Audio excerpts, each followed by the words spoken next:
This is Greg, his brother Nathaniel, and they are purchasing some items from my shop. Look there, Greg has bought some gears and a mortar, while Nathaniel has bought a vitality potion, some bandages, and crystal meth. There are many folks who come into my shop. Warriors need their potions, builders need their materials, and then I need all of their hard-earned money. Luckily, my shop is very self-sufficient. I don't need to waste any resources on growing the local economy with employees. I can just keep it all for myself. I also have a very nice automated bus system where the goods are stored and stocked in this messy clusterfuck of conveyor belts that all work for $0 an hour with no benefits. The bus system connects to several internal factories where the goods are produced and material is automatically imported through portals. Everything was smooth, everything was perfect, right up until it wasn't. But how did I get here? How did I get to the point where my witches were creating themselves, without me even lifting a finger? Well, it took 20 hours of my life in playtime, but I started where all other entrepreneurs start.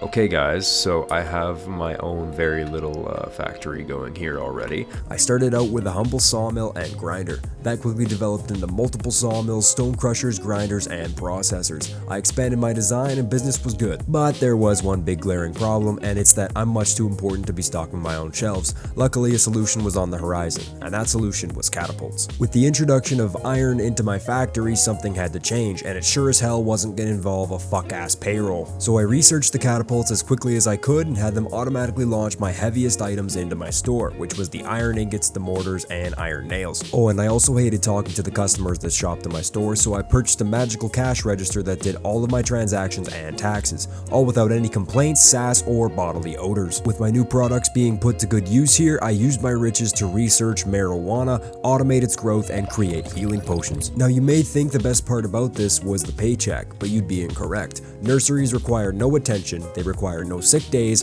and most importantly, they are not protected under OH&S regulations. In the meantime, while my factory worked, I had steadily been acquiring nearby land to expand my operations. And with this newfound space, I created a glorious bus heading towards the shop to automate all of my goods. Everything was going perfect, according to plan, and efficient, until it wasn't. You've actually gotta be fucking joking. Hey, welcome back. We're fucking back again because the game crashed and all of the shit that I just did is not existing anymore. Oh my fucking god! As my factory grew, I fell victim to a number of crashes. Sometimes these were pretty minor, other times I had whole factories wiped that I was working on. I spent a long time trying to figure out why these crashes were happening. Some people said it was because of out-of-date drivers, some people said it was because of the autosave, some said I needed to use DX11. None of these solved my problem. The only thing that seemed to help a little bit was playing in windowed mode, so I started doing that and I just stuck my head down and got at it. And there was a lot of stuff that I was gonna be doing. Because one day I looked at my factory and though I was happy with the goods I was producing, I wasn't happy with the way it looked. I was happy with my profits, but not happy with the efficiency. So I decided to axe the entire fucking thing.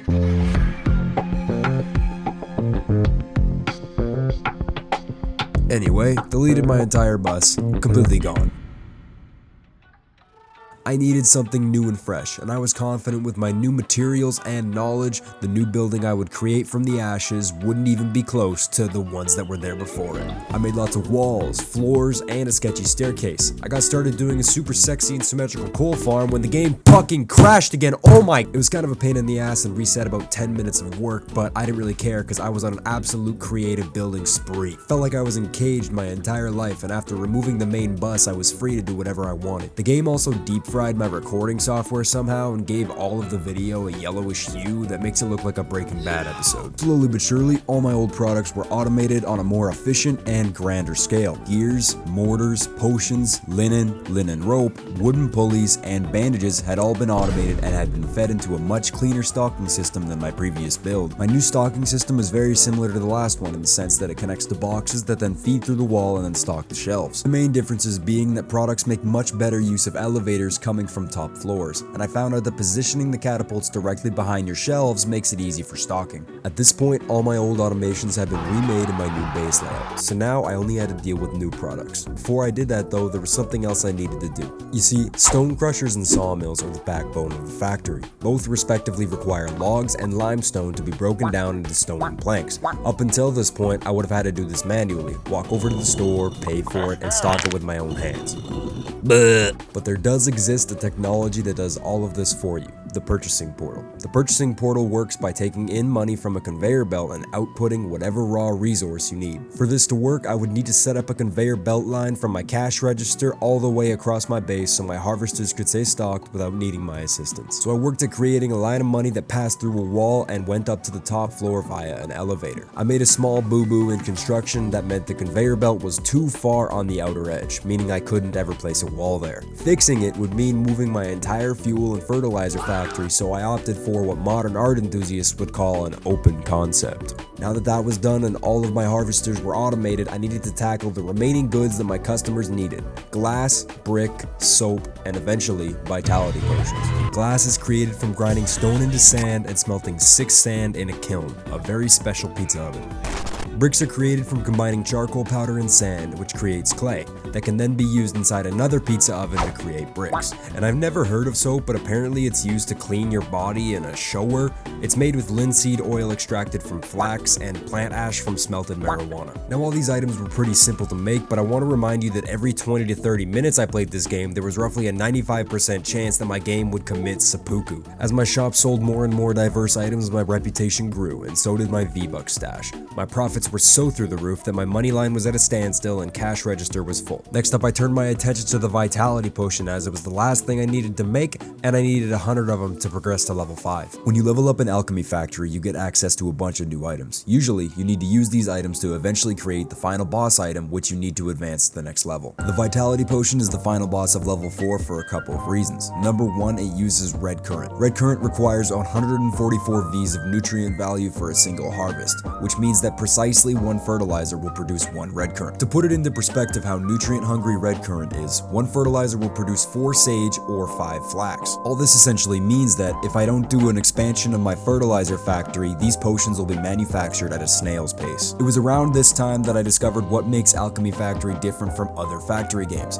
and that's that you can't have a main line of fuel that supplies your machines, as the ones in the front consume fuel too fast, so that by the time the fuel gets to the end, there's nothing left. This means that other players often opt for a tileable approach to their factories that are easily expandable with multiple fuel lines. But if you think I'm going to use some pre-made blueprint someone else made, you're clearly smoking crack. Unfortunately, I never made full use of the tile approach in my vitality potion factory, which means our situation is very akin to a single mother feeding 6 children, but 4 are extremely obese. Because of this, we're going to have to save resources wherever possible, which is where gridlocking comes in. Gridlocking prevents our obese nurseries from holding too much fertilizer than they need. The nurseries can function just fine on 10 fertilizer, but they insist on holding 30. This means that all the nurseries in the front hog all the fertilizer, while the ones in the back get the leftovers. Fixing this is very simple. All you have to do is clog up the other 2 slots with some random bullshit. And boom, there we go, just like just like that, our nurseries are no longer obese, and they're only living off of 10 fertilizer, which is all they need. Now all we have to do is grind up the red current, combine it with a little bit of quicklime powder, and just like that, we have our first vitality potions. In no time at all, I stockpiled 100 vitality potions and advanced to level 5, but I really wish I didn't.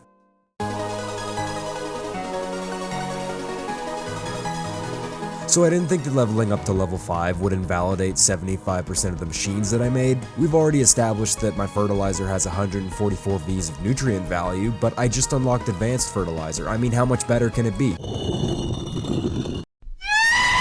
Okay, so advanced fertilizer is 5 times stronger than mine. It needs these fancy fucking rotten logs, so let's go make some. Why is there a mix of items on the conveyor belt? Okay, we got this basic ass machine working. I wonder how much faster this new stuff is. Okay, so I got the new shit in and the basic stuff out. Looks like there's still one stuck in it, so let's just let it finish.